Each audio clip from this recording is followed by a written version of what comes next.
The US dollar is dead. Did you know that BRICS nations are on the verge of reshaping the global economy? What's going on, world? Welcome back to T3 and Me. It's your man Tim Ford Jr. here, and today I'm here with my beautiful wife, Mrs. Siobhan Ford. Karibu, Mrs. Ford. Asante. Yes. Hello, everyone. Yes, Karibu. And for those of you who are new to the journey, we help our people invest, return, and rebuild over here in Africa. So if you're thinking about coming over here and getting some work done, make sure you hit us up for that, okay? But yeah, back to the point. So we all know that you clicked on this video to learn about BRICS and what's really going on. So we're going to talk about the potential impact of BRICS and what it really means for the US dollar moving forward. Yeah, and also what it means for us as Black Americans, really just as people in the world on the global stage. This affects everyone, you know, like whether directly or indirectly, it's going to affect you at some point in your life. So it's very important that we understand what's going on, that we understand global trends, especially like if you want to be like a global player, if you want to do global commerce, global business, global trade, if you just want to excel, build generational wealth, it's important that you understand global trends and what's going on in the economy around us. Yeah, exactly. We have to step into their realm of learning about what the trends are globally and really like taking the time to sacrifice and learn about those things. I know we focus on so many different things. We focus on our spiritual health, we focus on our mental health, we focus on our relationships, but we tend to not focus on the economic side of things as much as we should. So I'm guilty of it myself, but I'm doing better to learn. So I'm hoping to help my people learn more about what's going on. So let's do our work so that we can learn the truth about what's going on in the world. First, we always have to start out with statistics so that we can let people know the real of what's going on and show the truth of what the stats saying. So, according to global statistics, 41% of the world population is in a BRICS nation. That's almost half of the world. And remember, BRICS is growing. So right now, 41% of the world's population is in a BRICS nation.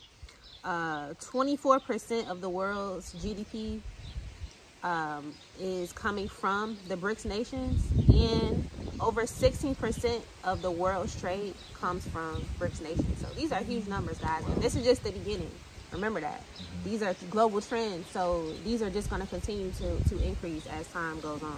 And what you guys may not understand with the reason why this is a big problem for the US and the dollar is because basically the US has been going around the world and sanctioning people and making them basically not be able to trade with the US dollar. So when the US have sanctioned other countries, the countries have said basically, okay, we're tired of being sanctioned. We're tired of the US bullying us. Basically, everybody is tired of being bullied by the US and the dollar. People are trying to come together and see like, okay, we can trade together amongst each other. We can be in harmony around the world. We can help each other build economies. It's okay. It's enough to share. Right.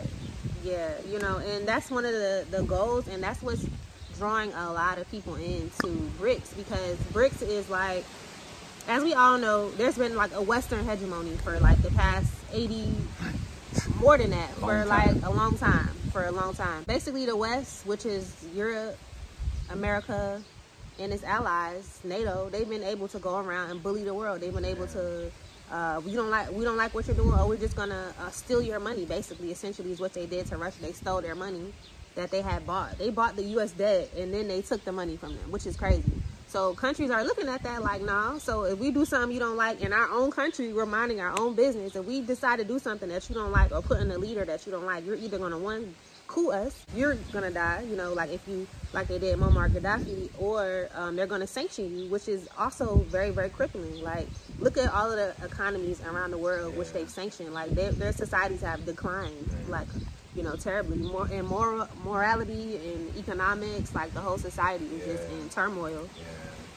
So they know exactly what the effects of sanctions are. So they don't want to have those problems. And, you know, up until recently, they haven't really been able to do anything about it because they basically been the big bullies on the block, and no one has been able to stand up to them. Insert BRICS, insert Russia, insert China, insert Saudi Arabia, which Saudi Arabia didn't actually join BRICS, but they're supposed to, they're planning to. So you insert all these different players, and now the tables are turning now. You know, now things are shifting. And countries are like, okay, hold on, like, okay, now's my time. Tag on me. You know, like countries are getting more bolder and moving away from USD. And this is a good time. I know a lot of us, our people are feeling, what's the word? Encouraged and feeling powerful and feeling, you know, optimistic about us getting out of the situation that we've been forced to be in. And if y'all looking at the trends that's going on around the world, like, it's time that the world is tired of the situation that we've been put in. We aren't the only people that's been dealing with this type of system. The system has been global. So everyone, we just been dealing with a strong facet of it. We have been dealing with it, but the world has been dealing with it in a totally different way. So they're tired too. So now the world is like, okay, this, what we're about to do, it will be more cost effective for all of them. And it will give them the opportunity to tap into different markets. Like, people will be able to invest in different markets, and their dollar or their money will go further than them being blocked out. Like, for example, people that's in Russia now, they can't make investments in other countries now because of what the sanctions are doing with the US dollar right now. In certain countries. And that's one of the things that BRICS is actually, well, Russia specifically is actually pushing in China and all of the whole BRICS conglomerate.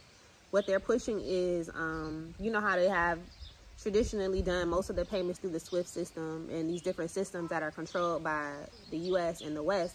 Now they're working on, and actively working on building their own blockchain-based system, so they don't have to go through the SWIFT system, so they can just bypass them altogether. You know, so as we see, like, the de-dollarization, the move towards getting rid of the dollar, the move away from the US, the move away from the West, is happening like at steady speed. Yep.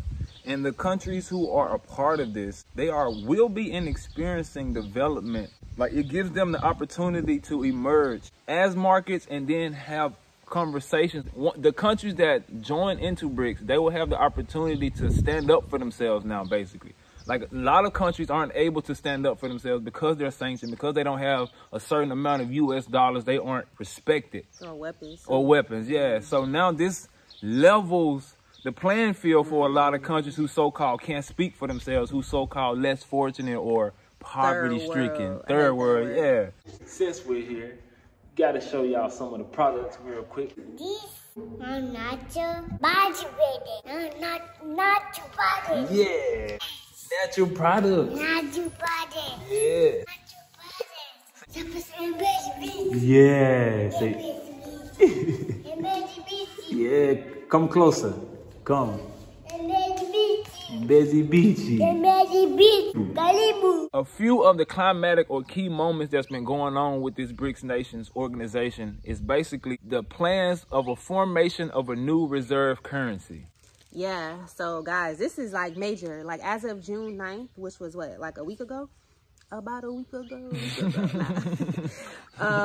About a week ago, as we all know, for the past 50 years, well, let's go back, because it's important to know the history. And this is, like you mentioned earlier, this is something that we're learning as well. Yeah. And it's important that we all learn this information, because a lot of this stuff happened before we were born. Yeah. So we got to kind of go dig through the annals of history and kind of piece stuff together so we can understand what's going on. In 1944, around World War II time, they signed the Bretton Woods Agreement, which basically made the US dollar the world reserve currency. So basically what that means is that pretty much, like, if you go anywhere around the world, if you travel anywhere around the world, they're going to have USD. If you go to a bank in Thailand, if you go to a bank in Tanzania, if you go to a bank in Asia, even Russia, you're going to get USD. Now, you may not necessarily go to these banks and get Tanzanian shillings or Kenyan shillings or some other third world country, but you're going to get USD. So they're the reserve currency. You can get USD anywhere around the world, right? And then fast forward to 1974,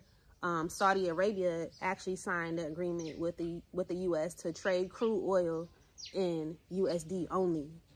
You can only get oil in USD around the world. So that basically assures, like, that the U.S. dollar is going to remain on top, because you need oil in this world that we live in. You need oil, right? And so Saudi Arabia is now currently the largest exporter of oil. Underneath them is Russia, right? So, and Russia's sanctioned now, don't forget that. Right. So now Russia and Saudi Arabia are working together. Now, Saudi Arabia decided to end the agreement with the U.S. to trade only in petrodollars. And so now they're open to trading in other currencies. That could be the Russian I've got a question. Did they decide to cut it off, or was the deal over? The deal was over. That's a great key point. So the deal was over. They decided not to renew their agreement. So basically, they said we're gonna open ourselves to be able to trade in other currencies. Like, why should we just only have to trade? And that's the thing with USD, what the United States are like. Oh, you only can be friends with us. Can't be friends with nobody else. They not like us. Like, it's just us over here. Like, so now they will bully you and have beef with you if you decide to go help somebody else. Like, it's just crazy, the mentality of these people. So they said they're open to trading in yuan and rubles and even Bitcoin. So if you can just hear that and think about the implications of that, like, somebody that can only trade in one currency, you now can trade in other currencies. You're going to cripple the dollar to the point where it's going to crumble. People are actively working against it, actively saying, no, we don't want it. Take these dollars. I don't want it no more. Man, actively. Yeah. So, in conclusion, I know many people may be wondering what a weaker dollar it actually means. What does that actually mean? One of the things that the weaker dollar means is increased prices on imports. If you're still in America and the US dollar is not the main reserve currency that's in place, just imagine all the things that's coming from China now. Everything that you think is super cheap from China, bro, China will have I'm not sure if they're gonna do this, but they can jack the price up for everything that's so-called super cheap now. Yeah. Literally, it won't be super cheap anymore. They can make, man, we pay like 50 cents for like small things. Dollar Tree. Man, they can make that $100 easily. Yeah. That small piece. So that's one of the implications that a weaker dollar has and means. Yeah, and I'll touch on that as well. We did a video a few months ago. What was it called? Babylon is Falling, I believe. Where we were touching on when the thing happened with the Francis Scott Key Bridge, when they're the container ship.